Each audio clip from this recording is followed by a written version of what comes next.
जय हिंद दोस्तों आइए एक बार स्वागत है फिर से आप सभी लोगों का हमारे YouTube चैनल पर। दोस्तों जैसा कि आपने हमारे वीडियो का थंबनेल देखा कि उत्तर प्रदेश में योगी से जंग, अखिलेश मायावती आ रहे हैं संग। जी दोस्तों, आपने एकदम सही सुना और थंबनेल को देखकर एकदम सही जगह पर आए हैं। आज के इस छोटे से वीडियो में हम इसी मुद्दे पर आपसे चर्चा करेंगे। दोस्तों उससे पहले एक नजर डाल लेते हैं उत्तर प्रदेश के प्राचीन राजनीतिक इतिहास पर। दोस्तों जब से उत्तर प्रदेश के अंदर योगी आदित्यनाथ का पदार्पण हुआ है मुख्यमंत्री के तौर पर, तब से अन्य पार्टियां शासन और सत्ता में आएंगी, इसका भी लोग अंदाजा नहीं लगा रहे हैं। लोगों की जुबान पे एक ही शब्द आ रहा है कि अगर योगी आदित्यनाथ को प्रधानमंत्री बना दिया गया तो बीजेपी को मुश्किल होगा सत्ता से बाहर करना। यही बात उत्तर प्रदेश के विषय में चल रही है कि जब तक योगी आदित्यनाथ उत्तर प्रदेश में हैं, अन्य पार्टियों का उत्तर प्रदेश में आना मुश्किल है। दोस्तों इसके सबसे बड़े परिणाम आप देख लीजिए। उत्तर प्रदेश के पिछले कुछ चुनाव, 2014 में जब बीजेपी इस देश में लोकसभा का चुनाव जीती, खैर उस समय उत्तर प्रदेश में योगी आदित्यनाथ नहीं थे। उसके बाद जस्ट 2017 में यूपी विधानसभा चुनाव हुआ। प्रधानमंत्री मोदी के नेतृत्व में बीजेपी उत्तर प्रदेश को जीती और मुख्यमंत्री के तौर पर योगी आदित्यनाथ को जनता के सामने पेश किया। जब से योगी आदित्यनाथ उत्तर प्रदेश के मुख्यमंत्री बने हैं, उनका एक अलग ही क्रेज है लोगों में। सिर्फ धर्म के नाम पर रोजगार की वो बात करते नहीं हैं, शिक्षा की वो बात करते नहीं हैं, स्वास्थ्य की वो बात करते नहीं हैं। अगर चुनाव जीतने का उनका कोई बेस्ट मुद्दा है तो वो है धर्म के नाम पर। और 2024 का जो लोकसभा चुनाव है उत्तर प्रदेश के अंदर, योगी आदित्यनाथ राम मंदिर के नाम पर उसे जीतना चाह रहे हैं। लेकिन दोस्तों आपको बताता चलूं, उत्तर प्रदेश में इन दिनों कुछ ऐसी खिचड़ी पक रही है जिसको देखकर नारंगी टोले में खलबली मची हुई है। आपको बताता चलूं, अभी कुछ समय से उत्तर प्रदेश की सियासत में खलबली मची थी इस बात को लेकर कि क्या वास्तव में 2019 की भांति इस बार भी सपा और बसपा साथ आ पाएंगे। तो दोस्तों आपको बताता चलूं, ये अटकलें पहले 50-50 थी कि आ भी सकती हैं और नहीं भी आ सकती हैं। इसका सबसे बड़ा कारण यह था उत्तर प्रदेश में अखिलेश यादव द्वारा बीएसपी सुप्रीमो मायावती जी का अलायंस में लिए जाने पर विरोध करना। लेकिन अब उनका ये विरोध भी दूर हो चुका है।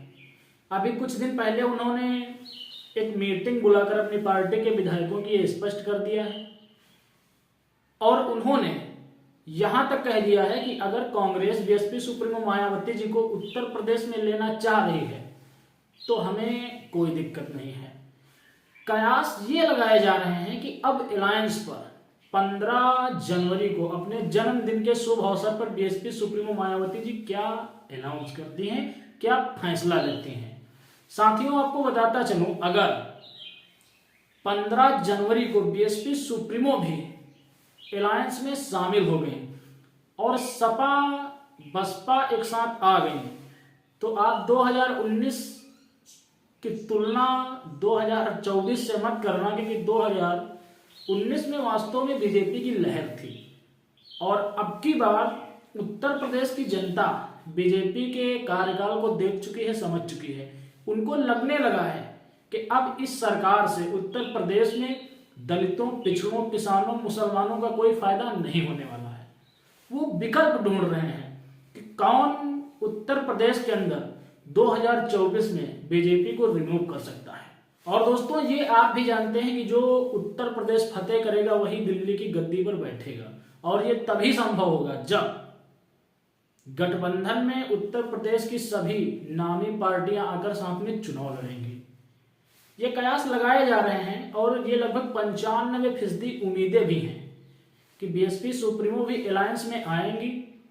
सपा बसपा कांग्रेस का एक बार फिर से गठजोड़ होगा, और अगर कांग्रेस का नहीं भी हो रहा है, सपा बसपा का भी अगर गठजोड़ उत्तर प्रदेश में हो गया, तो आप ये मान के चलिए 2024 के परिणाम जिस तरीके से बीजेपी के पाले में गए थे, उसी तरीके से इस बार गठबंधन के पाले में जाएंगे और उत्तर प्रदेश में बीजेपी का सुपड़ा साफ होगा। और यदि कहीं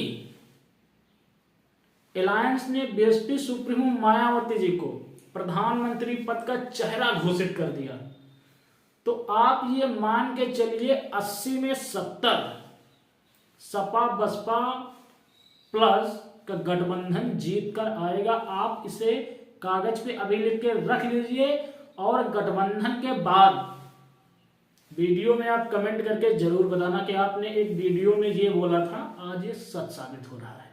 दोस्तों, इन दिनों में देश के अंदर जो सामाजिक परिवर्तन हुआ है, जो सामाजिक जन जागरूकता हुई है, उन सब चीजों को देखते हुए ये स्पष्ट है कि अगर सपा बसपा और उसके साथ आरएलडी कांग्रेस असदुद्दीन ओवैसी की पार्टी साथ में आ गई 2024 के लिए, और अगर 2024 के लिए बीएसपी सुप्रीमो मायावती जी को पीएम उम्मीदवार घोषित कर दिया गया, तो आप समझ लीजिए उत्तर प्रदेश में तो फतेह मिलेगी ही, साथ उसके भारत के अन्य राज्यों में भी इस अलायंस को एक बहुत बड़ा फायदा मिलेगा, जिसकी पुष्टि शंभू कुमार सिंह जो बहुजन समाज के वरिष्ठ पत्रकार हैं, पुण्य प्रसून वाजपेयी और दीपक शर्मा जी ने अपने चैनल पर किया है कि अगर बीएसपी को उत्तर प्रदेश से पीएम चेहरा घोषित कर दिया गया 2024 के लिए, तो 2024 की बाजी कुछ और होगी। बाकी दोस्तों, आपको क्या लगता है कि अगर उत्तर प्रदेश में सपा बसपा का गठबंधन हुआ, तो 2019 में जिस तरीके से आंकड़े बीजेपी के पक्ष में गए थे, सेम उसी तरीके के आंकड़े उत्तर प्रदेश में अलायंस के पक्ष में आएंगे? और आपको क्या लगता है कि अगर बीएसपी सुप्रीमो मायावती जी को पीएम पद का चेहरा घोषित किया गया, तो 2024 बीजेपी के हाथ से निकल जाएगा? कमेंट सेक्शन में आके जरूर बताइएगा। इस वीडियो में इतना ही, मिलेंगे एक अगले वीडियो में एक अगले मुद्दे के साथ। तब तक के लिए आप सभी को मेरा सादर जय हिंद, जय भारत, जय संविधान।